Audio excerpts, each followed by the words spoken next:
Sabe, existe uma condição espiritual que muitas vezes passa batida. Não é algo que chama atenção por grandes feitos, nem por atos terríveis. Mas é justamente nesse silêncio, nessa quietude, que mora o perigo. Então, bora entender o que significa de verdade estar nesse estado de neutralidade espiritual. Pensa no estado que não brilha com a força do bem, sabe? Mas que também não se joga na escuridão do mal. Fica ali, no meio termo, naquela famosa zona cinzenta da vida espiritual. E essa condição tem nome, viu? Espíritos neutros. Lá na escala de Allan Kardec, eles ficam na 7ª classe. O ponto principal é esse aqui: falta iniciativa. Tanto para a virtude quanto para o vício. Eles simplesmente existem. Ok, mas como é a personalidade de um espírito assim? Qual é a dele? Vamos dar uma olhada mais de perto no que define essa passividade, essa falta de convicção moral que é a marca registrada deles. Imagina assim: eles moram num lugar seguro, na média, naquela zona de conforto onde não tem grandes riscos, é verdade. Mas, como a gente vai ver, também não tem nenhum grande progresso. É quase como se especializar em ficar em cima do muro a todo custo. E aqui a gente vê essa dualidade na prática.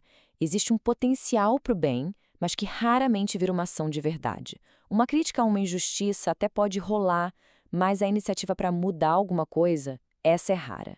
A ajuda é sempre condicional, sabe? Não é aquele impulso que vem de dentro. E tudo isso, no fim das contas, se resume a 3 coisas: falta de firmeza, de decisão e de um propósito maior. E essa falta de um norte claro levanta uma pergunta: o que, afinal de contas, mantém eles presos nesse estado? Pois é, existe uma força, uma verdadeira âncora que impede essa turma de seguir adiante. Bora descobrir qual é a raiz desse problema. É uma palavra só, mas com um poder imenso. O apego. Apego às coisas e às sensações da vida na matéria é isso que os mantém acorrentados. E o que isso quer dizer na prática? Quer dizer que mesmo sem um corpo físico, a mente deles continua vibrando naquelas lembranças dos prazeres materiais, das distrações do dia a dia. Eles continuam desejando o que na jornada espiritual já era para ter ficado para trás faz tempo.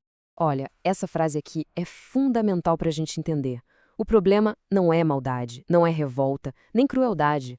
O problema é a falta de compromisso, é a falta de interesse na própria jornada de crescimento.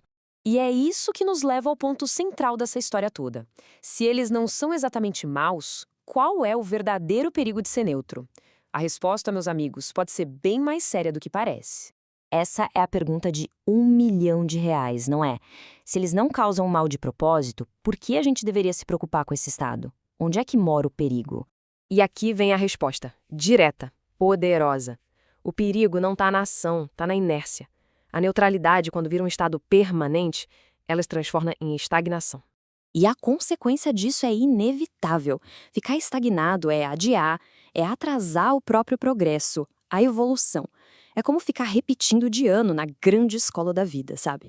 Porque vamos combinar, né? O bem não é um estado passivo.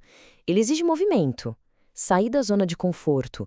Exige decisão, escolher um lado e, claro, exige esforço consciente para acontecer. Ou seja, tudo aquilo que o espírito neutro evita. E agora, para a gente fechar, vamos puxar essa análise para uma reflexão mais pessoal, sobre o que é de fato crescer e o que é simplesmente existir. Essa frase aqui resume o dilema todo de um jeito perfeito. Não teve queda, o que parece bom, mas, e esse é o ponto crucial, também não teve subida. É um equilíbrio perigoso, uma existência que fica ali suspensa, sem progresso nenhum. E isso leva a gente para a pergunta mais importante de todas, uma que cada um pode se fazer. Existe uma luta ativa pelo crescimento, um esforço diário? Ou a gente está só passando pelos dias numa espécie de existência espiritual no piloto automático? E para encerrar, a conclusão talvez mais impactante disso tudo. Na jornada da alma, a inércia, a neutralidade, elas não são uma posição segura. Não escolher evoluir já é por si só uma escolha pela estagnação.